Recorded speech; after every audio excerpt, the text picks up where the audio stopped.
Jansangram news, बातमीची सत्यता हीच आमची ओळख।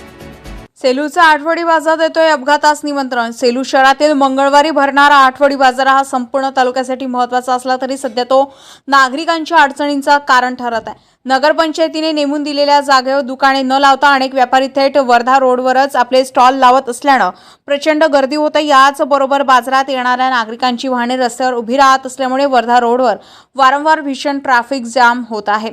मुख्य बाजारात जागा उपलब्ध असतानाही व्यापारी रस्त्यावरच दुकाने का लावत आहे, याकडे नगरपंचायत प्रशासनाचे दुर्लक्ष होत असल्याचा आरोप नागरिक करीत आहे। परिसरातील रहिवाशांना घराकडे जाण्यासाठी मोठी कसरत करावी लागत आहे। सेलूचे ठाणेदार ठाकूर साहेब यांनी मिश्रा लेआउटमध्ये पार्किंगची व्यवस्था करण्याचं आश्वासन दिलं होतं, मात्र अद्याप कोणतीही ठोस कारवाई झाली नाही। प्रशासन, ठेकेदार आणि संबंधित अधिकारी यांच्यात मिलीभगत आहे का की एखादा मोठ्या अपघाताची वाट पाहिली जाते, असा सवाल नागरिक उपस्थित करत आहेत। या ट्रॅफिक जाम आणि संभाव्य अपघातावर उपाययोजना कधी होणार याकडे संपूर्ण शहराचं लक्ष लागलंय। गणेश खोडके, जनसंग्राम न्यूज, सेलू।